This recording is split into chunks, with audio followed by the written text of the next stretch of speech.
Folks, welcome back. Jack Maxey is my guest. I don't know anything about him except his brother was in my class at Yale, class of 84. That's all we know. And he comes recommended by John Zmirak. He's in big trouble right out of the gate. Jack Maxey, welcome to the program. Thank you for having me. Well, look, you've been affiliated with Steve Bannon. You did a lot of work with his War Room, which is what, a podcast? I'm never really clear how to describe it. Well, we were on Newsmax for a while. We were on America's Voice News. I believe they're still on there. I did 650 hours of live broadcasts with him. We covered the pandemic. I would say that I probably was the earliest journalist to really dig into the pandemic. That was the cause celeb for the rationale for the show. But there's so many things. Which pandemic? The COVID-19. Oh, this one. Okay. Pandemic. Well, listen, I want to cut to the chase because I told my audience that you somehow got your hands on the contents of Hunter Biden's laptop. I literally know nothing about the story. I wanted to get it as raw as I could. So tell me, I know you said you have a background in the military. You were on Wall Street. How did you come to work with Steve Bannon? How did that happen? Several years ago, a mutual friend of ours was dying of cancer, and I flew up to be with her. And, it's one of these situations where she was going to die in 3 days and sort of rallied for 5 weeks. So I met everybody coming through the door when I was, sort of with her. Her name was Faith Whittlesey. She was a famous U.S. ambassador to Switzerland and Reagan's scheduler and really a very impressive person in the Reagan administration. She'd been a mentor and a friend of mine for years. I had the privilege of meeting Faith Whittlesey a number of times. We travel in similar right-wing Catholic conservative circles, even though I'm not a Catholic. But I know you through John Zmirak. Tell us your story. How did you get your hands on the Hunter Biden laptop, and why should anybody care? Well, we've been covering as I said, we've been covering the pandemic since January of last year. Obviously, it's all tied together with elections. We saw last year, we began to have all these massive mail-in ballots, et cetera. So we saw a combination between the pandemic and what was going on politically and what was going on economically in the world. So we were covering that whole sphere. And as we were coming close to the election, Rudy Giuliani had been contacted by the fellow in Delaware where Hunter had dropped off this laptop to be repaired in the spring of 2019. Now, Hunter never returned to get this. The store owner had contacted Hunter multiple times, both by email, registered mail, telephone calls, many, many times. Months went by, never heard anything. And then the impeachment hearing starts going on, and he realizes that this laptop is filled with things about Ukraine, Burisma, all sorts of things. And he reaches out to the FBI to say, hey, I've got this and I don't feel comfortable having it, and I think it should be in the hands of law enforcement. Now, the FBI ultimately responded to him after some effort on his part, and they arrived in December 9th of 2019 to retrieve this laptop from his shop. And something that's important that your listeners need to hear, you can go find this guy's videos on YouTube. He's a great patriot. I have only respect for this young man. We're talking about the man who owns the store. Yes. And he comes from a great American family. Both his father, grandfather, highly decorated Air Force pilots. And he felt it was his moral duty to contact the FBI after a certain period of time. And also, I think he felt in fear for his life to be in possession of this nuclear bomb inside his store. So ultimately, the FBI comes to his store. And the first question out of the FBI agent's mouth is, did you find child pornography on this laptop? Now, he said, look, I don't know what's on there. I've looked through it only briefly when I was rebuilding it, but there's definitely a lot of bad things. And the FBI agent says, okay. And then he says, I'm glad you guys showed up because I'm really been in fear for my life. The FBI agent's response was, in my experience, people who keep their effing mouths shut have nothing to worry about. In my mind, that's a threat. And I have all equally felt somewhat pressured by being in possession of this. And this is why last week, by direction from somebody who also was equally worried for me and has the background and experience that I should follow his judgment, I began to release this last Sunday, a week ago. Not the pictures, not the videos, because the victims inside their pictures and the videos, I think, deserve to be protected, both the trafficked women who Hunter was purchasing for his pleasures and to make videos, and also his family members who may or may not have been abused. But it's very clear from the text messages between Hunter and his sister-in-law and his sister and Uncle Jim that everybody in the family was accusing Hunter of this abuse. Now, what abuse? Not everybody's up on this. I really don't know. What abuse of his niece. And I'm reluctant to name her. Jack, you didn't think that I or the people listening to the show know about this. I've not heard about this. I mean, there's some people who will know who are news junkies, but honestly, I've not heard about this. In other words, you're saying that there have been accusations. I mean, I honestly haven't read about this. So literally, I could read you the texts. I would recommend all of your listeners go to my Twitter feed at Jack Maxey, #1, at Jack Maxey 1, Maxey. And I am posting screenshots of his texts, etc. Numerous occasions. Hunter says that he has been accused of this. Never once does he deny it. Every time it's all about this is going to harm my reputation, etc., etc. This is regarding a family member who's underage. Is that what I'm getting? This is regarding a family member who was about 12 years old when it began. Okay. Well, I don't want to get too far afield, but let me ask you, first of all, for an FBI agent, to use that kind of language and tone with an American citizen is despicable.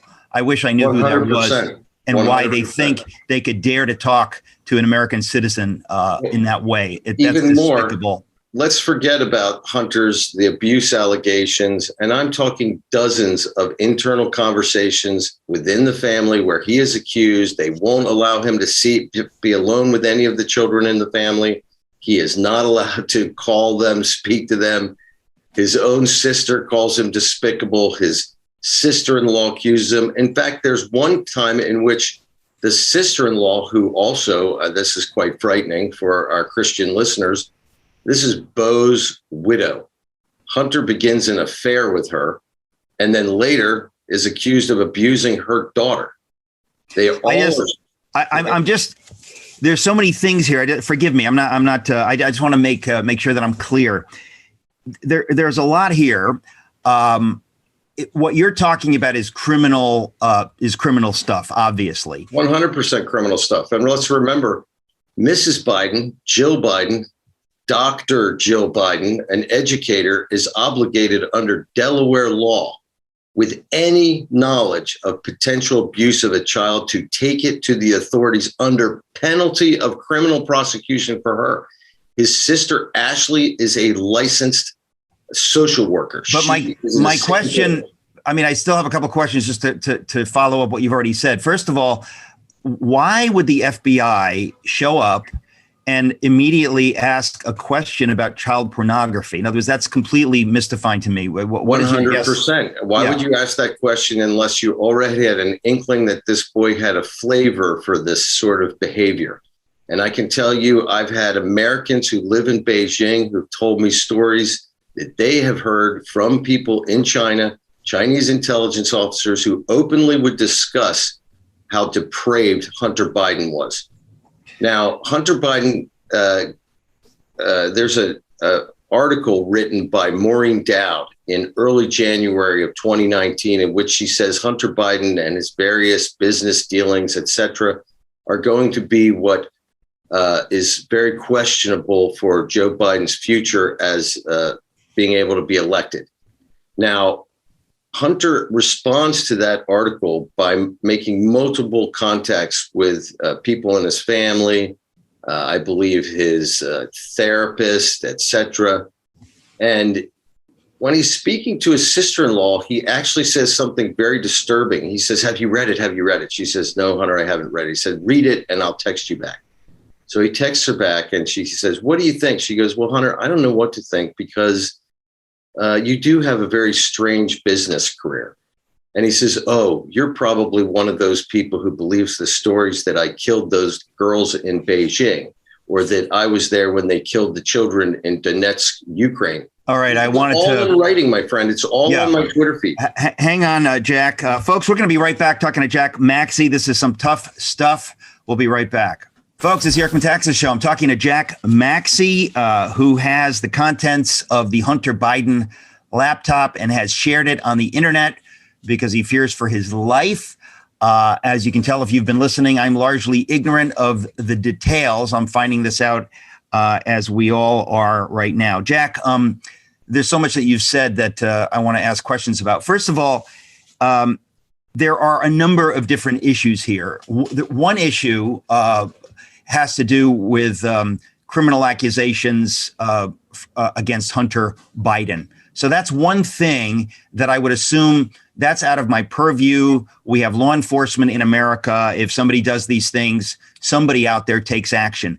You're making it sound like in this case, nobody out there is taking action.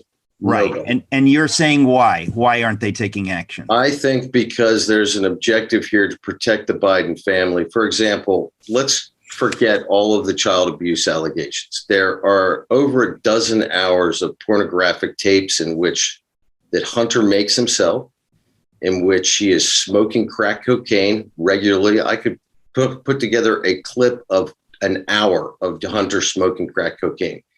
He films himself all the time. He is accused by his sister-in-law of masturbating in front of the kids, of smoking weed in front of the kids, doing all sorts of things.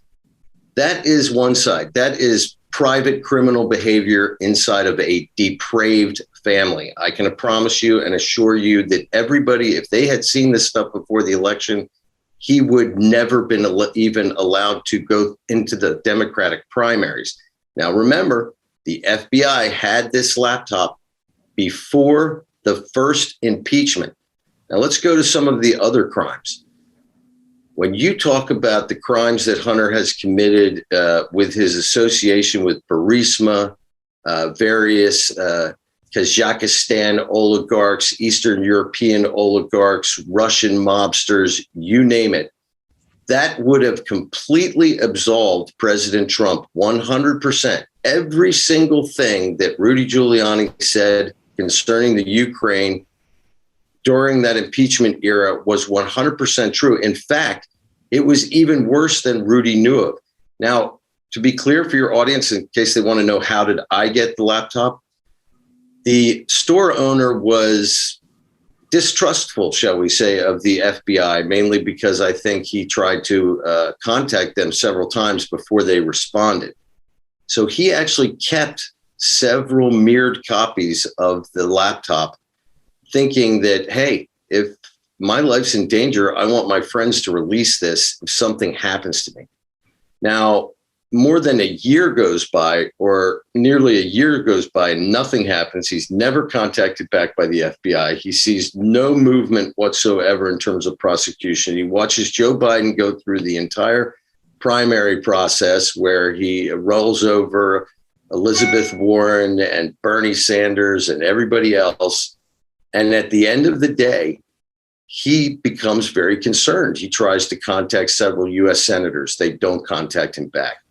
Finally, he reaches out to Rudy Giuliani because he sees Rudy Giuliani being in the way he describes it, sort of harassed on TV. And he admired Rudy Giuliani. As I said, he comes from a patriotic family. He himself is a patriotic young man. And he calls Rudy Giuliani. Now, Rudy Giuliani responds. So Rudy sends his own personal attorney down to Wilmington, Delaware, to take a look at the laptop. I believe this is in late September, mid-September. And Rudy's attorney finally agrees, yes, this is real, brings the hard drive up to New York. And Rudy comes to us because he's was a dear friend of the show and a friend of Steve's. And he says, hey, listen, I've got Hunter Biden's laptop, but I'm not really, I don't even know how much I can dig through this thing. There's so much. I mean, there's tens of thousands of emails on there. So Steve says, look, why don't you have my top guy, Jack Maxey, take a look at it. He's been studying all of the Ukraine issues, et cetera. He's a China hand, and he can take a look at it. So they hemmed and hawed. The attorney, who I think was a little bit reluctant to give us a copy. Thank God he did. I got a copy. I began going through it. And let me tell you, I uncovered financial crimes in the first 20 minutes of looking at this thing. Okay, another question. I just have to jump in. You have not been on Newsmax talking about this or on Fox talking about this, have you? No, they have been reached out to. Newsmax, not directly, but all of them are aware of this. This is just such heavy, complicated, dark, and unfortunately hugely vital, important stuff that it would seem to me that that some of those folks would be more interested in this. I'm just trying to understand what you're alleging is just huge. And I'm alleging the biggest political national security scandal in the history of our planet, 100%. Well, and what makes it that? In other words, let's just, I want to, connect the dots. Well, for example, Hunter's getting millions and millions of dollars from Burisma, right? While we're pretending to fight back on the seizure of the Crimea. Guess where all of Burisma's natural gas assets are located? In Russian-occupied Crimea. So all of the jawboning of the Obama administration concerning that seizure was a joke, particularly when the vice president's son was on the take of the single biggest beneficiary. Listen, that's been reported. That was reported a lot before the election on the conservative side. No one did anything about it. The mainstream media absolutely refused to cover it. We're going to go to a break. Folks, I'm talking to Jack Maxey. Very important stuff. We'll be right back. It's the Eric Metaxas Show. Folks, it's the Eric Metaxas Show. A very important conversation with Jack Maxey. Jack, why are you coming forward? In other words, why do you want to come on this program to talk about this? Well, because I think the American people need to know that they've been betrayed at the highest levels. I'm talking about the Central Intelligence Agency. I'm talking about the FBI. I'm talking about our entire national security apparatus has known about this at least since they received the laptop on December 9th of 2019. Nothing has been done. Okay, stupid question, but I have to ask it. Why do you think nothing has been done? Well, if I were to speculate, I would guess it was because our national security apparatus decided if the Bidens were going to be compromised, then they may as well be compromised by our national security apparatus, i.e., I do not believe that Joe Biden is running the country by any stretch of the term. I think that all of the Democratic candidates were first betrayed long before Donald Trump was betrayed in any sense. And I'm not one of these people who buys into this crazy, the election was stolen, et cetera. We lost that game. I'm not going to refight that Super Bowl, right?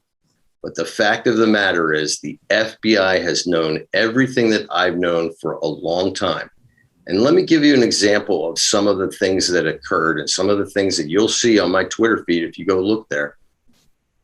Hunter Biden hired an American of Chinese extraction to work in his father's vice presidential office, I believe in 2011, 2012. And this woman later begins sending emails to Hunter. They're never direct. They're always to someone in Hunter's office, but they're on his laptop. One of those emails, just to give you an example from a national security perspective, contained all of the cell phone numbers of everybody from former President Bill Clinton all the way down to the leadership on both parties in the House. So we're talking 30, 40 cell phone numbers that went to Hunter. At the same time, contemporaneously, Hunter was in business with the Communist Chinese through a private equity company called Bohai Harvest.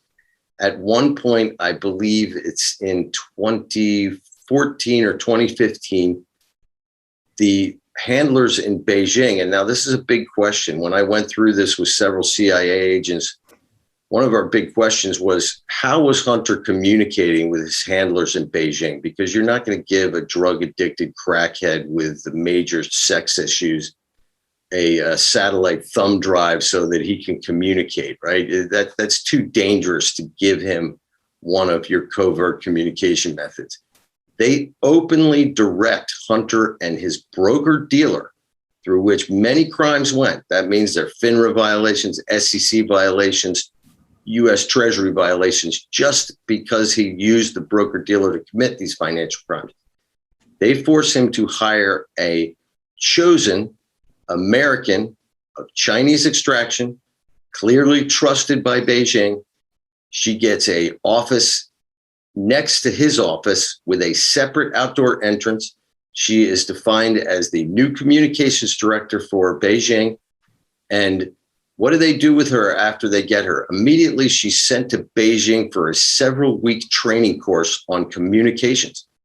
What does she need to do? Learn how to use Zoom, learn how to use email? No, she's learning how to covertly communicate espionage for the benefit of the Chinese communists.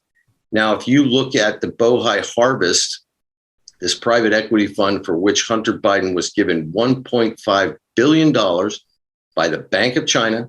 This is a man with zero background in private equity. His other partner was a fellow named Devin Archer, who is right now being prosecuted for another crime that somehow Hunter escaped because he was deeply involved in it as well. This was the grift of an American Indian reservation that they stole $60 million from. And another fellow who's a partner on that is a guy named Jimmy Bolger. Yes, for your audience, it's the same Bolger. It's the nephew of Whitey Bulger. I think having a Bulger on your board must make it's like kryptonite for the FBI. They can't investigate it for some reason. So all these guys are on a board together, getting Whitey Bulger. We're talking about a tremendously violent criminal from Boston. Yes, from Boston. Movies have been made about him. Very, very dark. And the biggest corruption scandal in the history of the FBI was a guy whose name I believe was Costello, he had been corrupted by Whitey Bulger. He'd actually participated in murders. This is the story that Scorsese tells in one of his movies. Yes, this is the one. I believe Jack Nicholson plays. Yeah, Jack Nicholson and DiCaprio and the whole gang. And it's just so dark. I don't recommend it to anybody. But what we're talking about, Jack, is just dark. And because you're a person of serious faith and I am, this is dark, demonic stuff. When you're talking about 100%. The abuse of minors, when you're talking about corruption with the Communist Chinese Party. And again, this is all alleged, but the point is that's the subject of conversation. It's horrifying. It's absolutely horrifying. So the larger question becomes what's going on, what's being done about it. I wanted to say this up front, but never in my life have I seen anything as horrifying in our media as when in the fall of 2020, they refused to cover the Hunter Biden laptop stuff. And when they targeted it as they said, this is Russian disinformation, pay no attention, don't look there, it's Russian disinformation.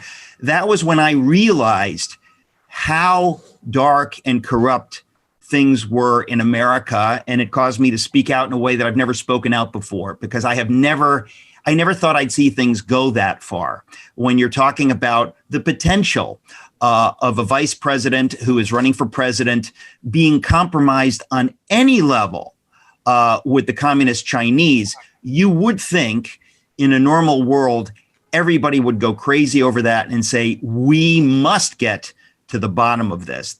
Just the fact that the opposite happened. It's one of the reasons why I wanted to have you on. We're going to go to another break. Folks, I'm talking to Jack Maxey. His Twitter is @JackMaxey #1. It's MAXEY, Jack Maxey #1. More information there. Stick around, folks. It's the Eric Metaxas Show. Folks, welcome back. This is hour 2. I continue my conversation with Jack Maxey. Jack, you, through Rudy Giuliani, got your hands on the contents of the Hunter Biden laptop. Let me ask you, what is Rudy Giuliani doing right now? In other words, when we think about, hey, I've got this bombshell stuff, this is important to national security, it's important to all kinds of stuff, it would seem that Rudy Giuliani ought to have been able to do something with it that you couldn't do. What happened there? What do you suppose is going on? The biggest problems, and you pointed it out earlier, is the media is afraid. Let's remember, the Bidens control all 3 branches of government. They fired every single U.S. attorney.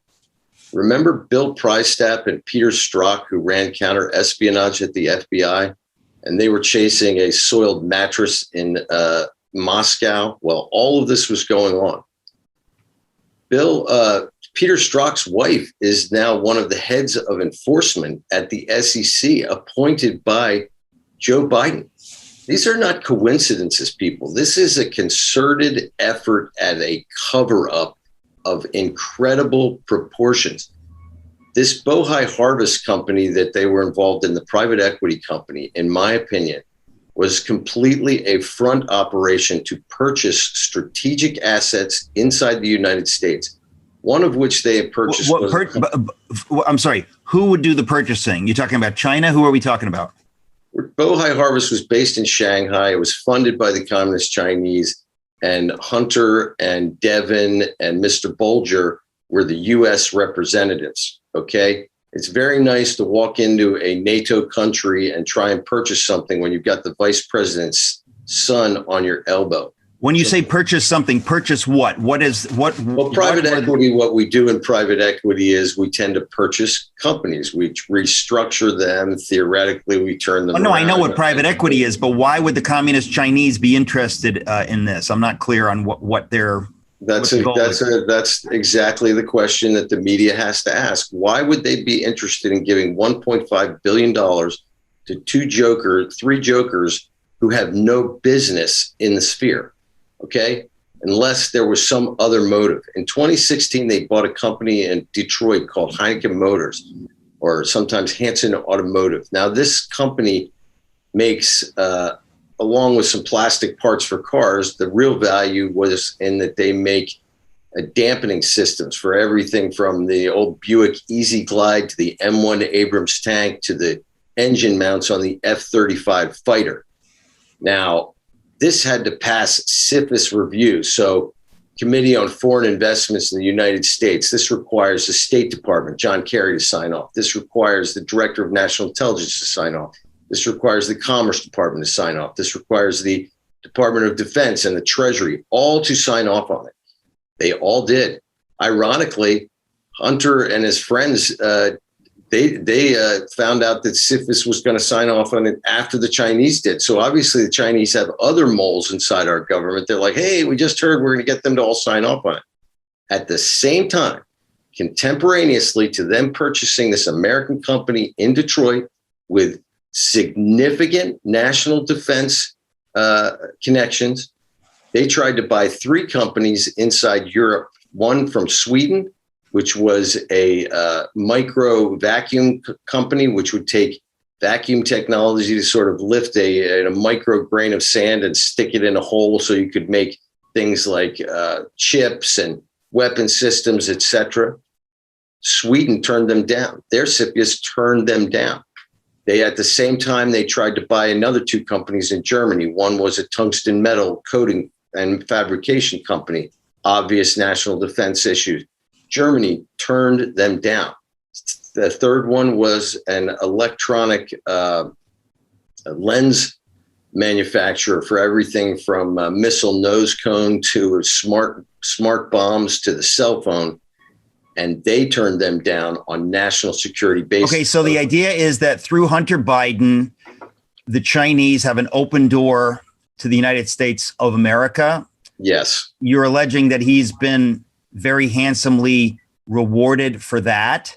Yes. And, it's one thing to talk about child porn or abusing women or whatever. That's a criminal thing. We're now talking about something that directly affects national security and the previous election. And so you're saying that this was covered up. What's the new news here? In other words, this was all covered up in the fall. Are you hoping that you can get eyes on this now that the election's over and that somebody will be willing to look at this? I put about 100 pages of documents up on our War Room Twitter feed back in October, the day when those 50 former heads and top guys in our national security apparatus published the open letter, which was in Politico, I think, on the 21st of October, saying that this was all a Russian fabricated disinformation campaign. Every single one of those gentlemen and women need to be shamed. All their security clearances should be pulled. I showed this to CIA agents, former contractors from NSA. Every single one within 30 seconds knew that it was 100% real. There's all of the metadata is there. Everything connects the dots. You could not fabricate this if you, as one agent told me, if they devoted the entire efforts of Langley for a decade, they wouldn't be able to recreate this laptop. There's just too many variables. Now, for these national security experts a week before a national election to come out and declare this Russian disinformation. Are there any names we'd recognize who came out in this letter? I'd have to pull it up, but I believe Clapper and all the rest of them were on it. It's So here's the question: why? I published the letter today, so anybody on can Twitter. Well, but I'm saying that a lot of us can guess the answer. But tell us, why would somebody like Clapper get behind something like this? Why? Because they have to cover up their own failure in their jobs. Remember, Peter Strzok, Prystep, they were number 1 and 2. Actually, Prystep was 1, Strzok was number 2 in counter espionage at the FBI. Their entire mandate was to make sure that things like Hunter Biden and his relationship with oligarchs in the Eastern Bloc and the Stan countries and with the communist Chinese do not occur. And yet they failed in that. Now, did they fail because they're incompetent or did they fail because they're compromised? I don't know the answer to that. If it's just because they're incompetent, then we really need to think about tearing those structures of those organizations down. If it's because they're compromised, then my gosh, we have a serious, serious problem on our hands. Because when we're talking about national security, and this is very important for your listeners to understand, that means that every single American's life is at risk. That means that from the smallest child to the oldest person in America and future generations have been put at risk, and the very people tasked with our safety and security betrayed us 100%. And when I talked about those purchases of strategic assets, the only way I know this is because Hunter, obviously, as things were going down for him, believed that he was going to get caught, in my mind. And he started creating kill files of documents that would incriminate other people, including his Uncle Jim, including Jeff Cooper, including Eric Schwerin, who ran the broker-dealer. Everybody he could think of to incriminate, he did. The documents are all there. So you're suggesting that the reason they haven't gone after him is because of that? They have to protect themselves. I mean, all bureaucracies at a certain point exist for their own sake rather than for the sake of their mandate. We're going to have to go to another break. Folks, I'm talking to Jack Maxey. You can check out his Twitter feed at Jack Maxey, Maxey, and the numeral 1. Really dark stuff, really important stuff. We'll be right back. Folks, it's the Eric and Tax Show, talking to Jack Maxey. We're talking about the contents of the Hunter Biden laptop and the implications. this information, Jack Maxey, is now available on the internet. So it's not in your hands. It is everywhere out there. People can look at it. They could download the files. You're tweeting this stuff out.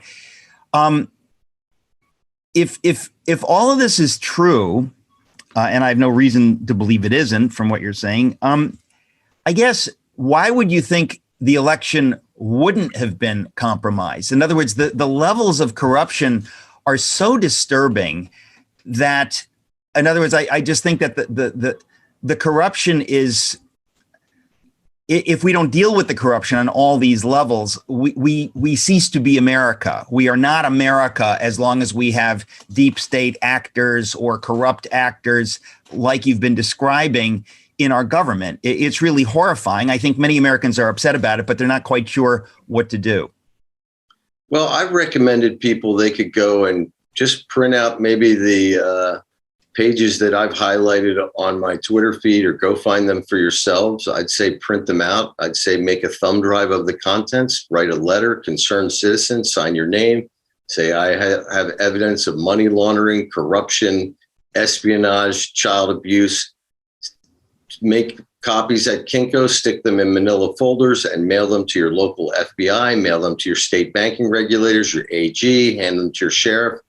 At some point, somebody has to stand up and do the right thing. I think one of the most disturbing things for me is realizing that I'm kind of standing alone here. And I will tell you, multiple networks have said that they will cover it only when someone else does it first, because they're afraid. We went to major network that we would have thought was an ally of our sort of movement. They refused to do it. This was before the election. A major British newspaper also refused. The only reason that we actually got one or two articles inside New York Post was because they refused. Oh, too hot to handle, too hot to handle. And Vish Burra had a dear friend who was a reporter there, and Vish Burra was our producer. And he called her up and said, hey, I've got some stuff. You might want to check it out. And she, to her credit, apparently went into her editors and said, either you publish it or I quit. And that's how we got those two stories prior to the election. But the moment the 50 former intel officers in quotation marks, because as an officer, they took an oath to the Constitution, and clearly they don't take it seriously. That's the only reason it was published at all before the election. Twitter, the moment they published that letter, all of our Twitter feed for War Room Pandemic was taken down by Twitter as fake news. And this shows you how the interconnected nature of our intelligence services, our media, they're all connected. And somehow, whenever somebody from the CIA says something, we're supposed to accept it as gospel. Well, did Fox refuse to cover this? Yes.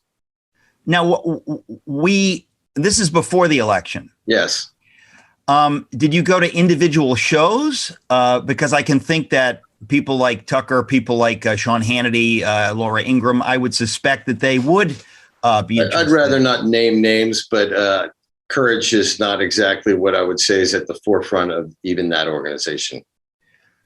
Well, I have no problem with believing it about the organization. I'm talking about the individual hosts. I think that. Well, you have to remember their jobs are on the line. You saw what happened to Lou Dobbs. He got canned. I think that they're afraid. One thing we have to remember as Christians, the Son of Man was sold out for 30 pieces of silver. You don't think they would sell all of us out when they're getting millions of dollars in their pocket, when Hunter Biden and his family are literally looking at tens of millions of dollars flowing through their accounts? I mean, who do you think is running the country right now? It doesn't sound like you think Joe Biden is running the country. I think a cabal inside our intelligence services decided that if Biden was going to be compromised, it would be better that, let's say he's going to be compromised by our existential enemies in China and potentially Russia and potentially Ukraine and various oligarchs and things like that. I think they decided, well, if he's going to be blackmailable, he may as well be blackmailable by us. And let's remember, these guys have always, for 40 years, have pretended that they've known better than the rest of us. For example, everything is classified, right? Things that I can find openly, they will classify just because that's what they do. And not everything is redacted. Perfect example, the bombing of the World Trade Center. That was a Saudi operation, and it's completely redacted. Let's not forget, in 1989, the CIA in their National Defense Assessment said that Russia's economy was growing. They were beating us in every area. These people should not be looked upon as the burning bush by any stretch. They've been wrong over and over again. And they've particularly been wrong where China is concerned, from the fall in 1949 to feeding them with Nixon and Kissinger in 71, 72 to the present day. And for all your people in flyover country, many of my fans are farmers and agricultural people. We have $150 billion in agricultural export every year. We've spent trillions of dollars on stimulus during this pandemic, a pandemic caused either by on purpose or by indifference by the Chinese communists. We could end that party in one harvest by holding back that grain. We could end it in one harvest. We should declare our food export, particularly raw grains, to be a national security asset and define who we send it to. And I would make an alliance with the Brazilians to do that, because what's happening right now with the Communist Chinese, they are all over Latin America, paying off everybody.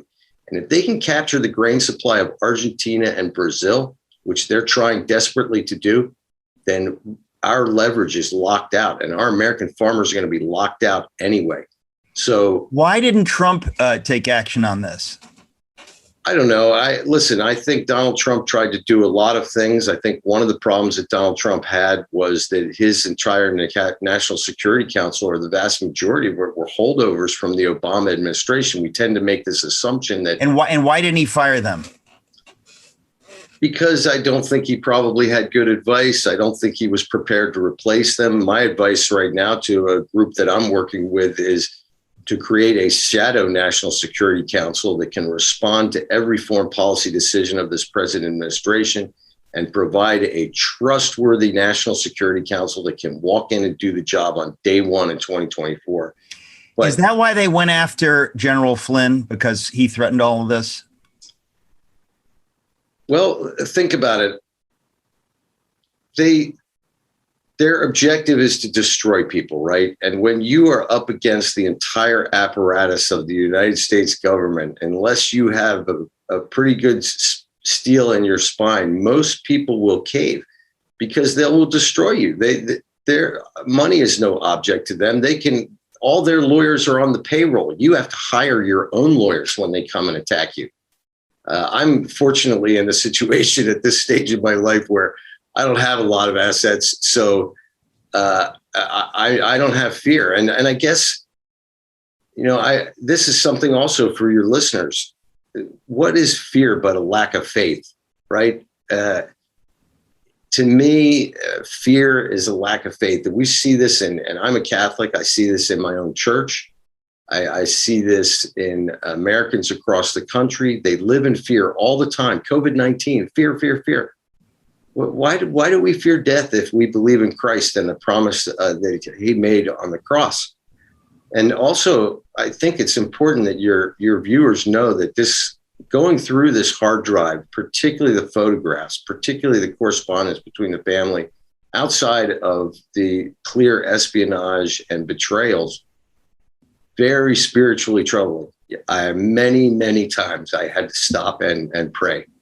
I've had moments where I have felt enveloped by darkness with what I know from this. I think that much of what is occurring right now is something that's been moving ever since we began rejecting God in this country for the last half century.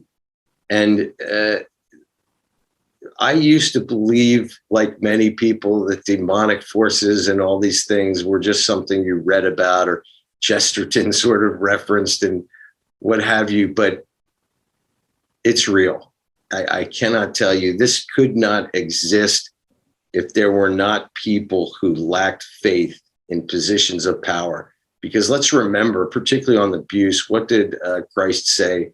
of those who would do that. Better that millstones be tied round their necks and they be thrown into the sea. That, as far as I know, is the only time he ever described a temporal punishment for anything. And yet here we are in silence. Well, it's extraordinary. I know Steve Bannon read my Bonhoeffer book, and I realized when I wrote that book, if the church would be the church, if people who claim to be Christians would stand up in faith, nothing would be able to survive of these nefarious schemes. But many people who claim to be people of faith, they have little faith. We'll be right back, folks. It's the Eric Taxis Show. Folks, I'm talking to Jack Maxey. All I know, Jack, is that you were at Yale after me, contemporaneous with John Zmirak, but your brother was in my class. That means your brother had to listen to my speech on class day. Maybe you were there. Were you there for your brother's graduation? I probably was. And yeah, I'm sure you remember every word of my big speech right before Dick Cavett. We're not going to talk about that. Look, where did you grow up? What part of the country did you grow up in? I grew up outside of Philadelphia, sort of right near Valley Forge, out on the Western Main Line, I guess you call it. Were you raised in a serious family of faith, or is that something that happened to you more late in life? That happened to me much later in life. And after a long journey, and thank God I found it. I probably would not have the courage to do what I'm doing right now if I did not have faith. Well, that's about right. I would say exactly the same thing. And folks like you and me, just by talking like this, I know we're an encouragement to people out there, because there are a lot of people that they need encouragement. They're not sure what to do. And my attitude is, as you were saying before we went to the break, have no fear. Speak the truth. God is with us. He's defeated death. If he's defeated death, actually, we don't have anything to fear. It doesn't mean we don't need to be wise as serpents. Why do you think, if this is all so real and so important, why do you think other conservative outlets are not covering this? In other words, it seems to me that are they just thinking like, oh, it's yesterday's story, it's important, but we're just going to cover what's happening today, and the Hunter Biden laptop thing is a ship that sailed? Well, let's remember what happened during the Obama administration. We know this from a FOIA request. There were multiple wiretaps put out on reporters based upon, national security, right? I have no doubt that they're listening to every single one of my conversations. And if they're listening right now, I would implore the regular folks inside the CIA and the FBI to step forward, make your whistleblower complaints. Because one of the things we have to remember, it's very easy to condemn these entire organizations. But these organizations are by default very compartmentalized. So let's say you have a structure of 1,000 people, but you have 10 bad people at the informational choke points and another 10 or 12 people who will do their bidding. You undermine the entire structure. And I think we've seen this over and over again. Certainly there can be no excuse for Peter Strzok and Bill Priestap who have not been aware of this. And then the other thing that I heard recently was that the U.S. Senate Intelligence Committee was briefed by our Intel community about Hunter Biden's laptop. And they said, we have zero evidence that any foreign actors had any access to this. Now, I'm going to tell you a little story. I first looked at the videos at 30 times speed because I didn't really want to see any of it. I just want to say, okay, did he do anything to harm one of these women? Did he hit them or anything like that? So I went through them very quickly. And then later, I realized there's a lot of downtime where Hunter's just talking and chatting, and I don't want to go into too much detail for why, but he is smoking crack or what have you. And in one of these videos with this heroin addicted young woman who's a victim of human trafficking, she says to Hunter, "Aren't you worried about blackmail in terms of people seeing you smoking crack? I mean, your dad and everything." I mean, this young heroin addicted, human trafficked woman has more concern for national security than Hunter Biden. And Hunter Biden's kind of shoulders roll forward. He says, "Oh man, I'm already, in trouble, She goes, "What do you mean?" He says, "Well, I thought these Russian guys were my friend, the girl was really hot. We were partying for days. I filmed everything on my laptop. They said I overdosed. I think they likely drugged him, because I don't think, having watched Hunter go through gram after gram after gram of cocaine, I don't know that he's able to be overdosed. And he says they stole my laptop. Now, this laptop would have had to have been stolen in 2018 for that to be true. Later, I went back, I looked through the photos, because he photos everything. So there's always a contemporaneous photo to go with his text communications or his emails, so you know where he is. They're all geotagged. And I find a photograph of 3, in my mind, Russian guys, and the woman, and I assume it's the same group. To me, they look like 3 Navy SEALs on a DIA mission. You know, they've got on all the same pair of like hipster jeans. They've all got the same T-shirt. Looks like it was bought at the same shop. And Hunter, in his paranoia, would do things like, if a family member or a close associate left a telephone around, he would take his own phone and start going through their phone, taking photographs of the contents. He would take photographs of women's prescription bottles, things like this. And during that same weekend, he pulls out the passport of this woman, let's call her the Sparrow. And I have a photograph of the Russian passport. So this is clear that, you know, our foreign actor had this thing in Hunter's own mouth and his own voice long before our FBI did. Now, I'll tell you another interesting thing. I heard that Mossad has been shopping a copy of Hunter's laptop around to various news organizations that I don't think they're taking the bite. But it kind of, to me, let's look at this, right? Let's say Mossad does have Hunter's laptop. It's going to be a laptop with more on it than mine, because Hunter starts to, it's obvious that Hunter starts to clean up this laptop at some point in late 2018, early 2019. He's removing things. You'll find documents that he saved as PDFs in another file, but the email itself has been erased. And Jack, hang on. We're going to go to break. Hold on to that sentence, folks. It's the Eric Metaxas Show. Folks, the Eric Metaxas Show. I'm talking to Jack Maxey. Jack, please continue saying what you were saying. And then I want to find out why you think Hunter videotaped himself smoking crack with women. I don't really get that. Well, let me go back to the story of the stolen laptop. So I'm going to guess that Mossad, and I have a lot of respect for Israeli intelligence. I mean, they're always looking out for their own people. I wish our intelligence would take a page from their playbook. And I'm going to guess that Mossad operates a little bit like the CIA. They're kind of concerned with their own bureaucracy too. And I'm going to also guess that they did not believe under any circumstance that Joe Biden was going to win the election. Now, if he wins the election, what's he going to do? He's going to reopen the deal with Iran, the nuclear deal, open them up to foreign trade, allow Iran to be flooded with foreign capital, dollars, etc. What happened the last time they did that? The Iranians turned around. They funded multiple groups inside Syria, ISIS, Hezbollah came alive. Lebanon started having riots in the street. The whole Middle East was on fire. And the threat to Israel, therefore, became more acute. Now, remember a few days ago or a week ago, Biden drops 500-pound bombs on a camp in Syria, supposedly as payback for these bad actors. But the actions that these people had committed were 2 weeks or more prior to his response. And I heard about the Mossad shopping their version contemporaneously. I got to wonder, maybe now they're holding a sort of Damocles over Joe Biden. And thank God that somebody is. Okay, and the laptop you're talking about is the laptop before the laptop that you got from Rudy Giuliani and that you put out there. So there's even dirtier stuff. Okay, so the question, people still want to understand, why would somebody like Hunter Biden be videotaping? I mean, it's just fascinatingly strange. Why do you videotape yourself smoking crack?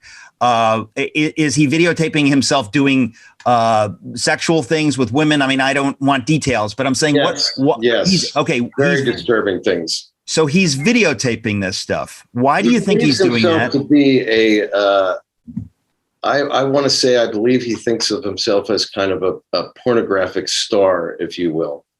And he multiple times tries to convince these women that he's going to make them money on Pornhub, for example. And in fact, if you remember, I think it was the Daily Beast or one of these papers found that Hunter had actually uploaded himself several videos to Pornhub that were found in mid-December of last year. And almost instantaneously at the same time, Pornhub changed their policy, removing all videos that were not verified. And I'm talking about probably 2/3 of their catalog were removed almost within days of it being clear that Hunter had been uploading stuff there. Okay, now, again, my heart breaks as a father thinking of someone so disturbed that they would be doing things like this. You're the son of the vice president of the United States. You've grown up in the lap of luxury, and you are doing things as degrading as anyone can imagine, filming them and then putting them up for the consumption of others. It's hard to make any sense of why anybody would go down this darkest of dark paths. It's just bizarre. Well, like I said, I think towards the end, and most of these videos are really, I think, from late 2018 into 2019, I think Hunter believes that he's going down. You have to remember his Chinese associates were all disappearing. Jonathan Yi is reputed to be dead. Patrick Ho, who there's a recording, and if you go look on my Twitter feed, I'll post it, where he talks about my dad's getting called from the Wall Street Journal. My dad's getting calls from the New York Times. They're all asking about me and my partner, Patrick Ho, the spy chief of China, yada, yada, yada. Hunter, for example, has a $1 million contract as the lawyer for Patrick Ho. And as far as I can tell, he never did any law work for Patrick Ho. Jim Biden over and over again gets these legal contracts, to be representation for various Romanian criminals, etc., all at a very high number that would be off the charts. Even if you were the leading partner at Skadden Arps, you wouldn't get this kind of contract. And you have to wonder why. I believe it's because they're getting access. In fact, when he first it seems obvious why. This is pure bribery. This is pure corruption.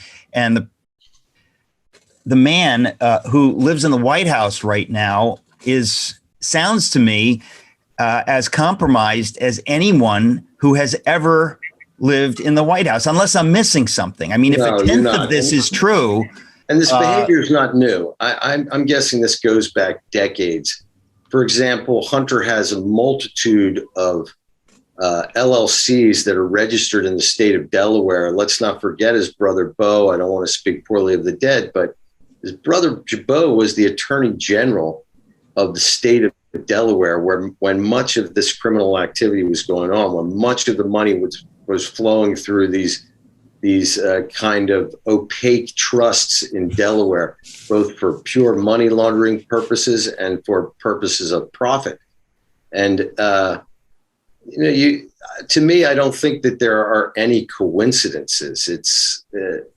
It's all connected. And one thing that your viewers should understand too, all of Hunter's LLCs are named for Finger Lakes up in upstate New York. And if you've seen any of the photographs, I've not shared them against my wishes. Some of them were shared last fall. But Hunter gets a tattoo on his back of the Finger Lakes that he's quite proud of. He photographs it all the time. In fact, he makes a painting of himself with this. And there are some people who think of those Finger Lakes as certainly associated with some cult. You got the XVM cult that was up there, the one that was abusing women, etc. And within that dark group of people, they describe those lakes as the devil's claw print, because it looks like the devil has scraped his claws across the surface. This is, we're out of time, Jack Maxey, but I'm very grateful to you for your willingness to talk about this and to help us get a little bit educated. This sounds like demonic stuff.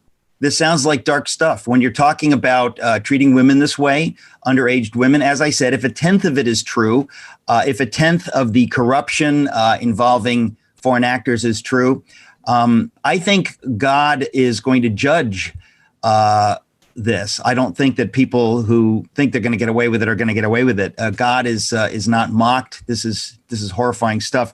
We'll have you back soon, Jack. Thank you very much. Thank you very much. God bless. Quick question. Do you share the values of the people who sell you things? Hello, I'm Mike Lindell. I can tell you that I do. I love Mike Lindell, not just Mike Lindell, but what he stands for. And I encourage you to use this time at home to get back in the Word, read our Bibles, and spend time with our families. The dude said that at the White House. How can you not love him? What difference at this point does it make? No, actually, it does make a difference. How you spend your money is as important as how you vote. And you don't want to, help elect some crazy guy, do you? You may cut me, man, but I'm going to wrap this chain around your head. Did he just say that? If you fell off sideways, you landed on the darn cement. So if you want your money to support good things, visit mypillow.com. Corn Pop was a bad dude. And please use the discount code ERIC or Metaxas. If you used pomade in your hair, you had to wear a bathing cap. A bathing cap? Anyway, please go to mypillow.com and use the code ERIC or Metaxas. Corn Pop was a bad dude. Hey, folks. Some stories have the power to change lives. Some stories should never be forgotten. Never Again, a new feature-length documentary produced by Christians United for Israel, confronts the consequences of anti-Semitism by sharing the stories of a Holocaust survivor and a former radical Islamist who today stand shoulder to shoulder in the fight against anti-Semitism. Never Again, available on Salem Now, will educate a new generation about the horrors and history of the world's oldest hatred. All people of conscience have a solemn responsibility to keep the promise of Never Again. Watch this film today on demand at Salem Now.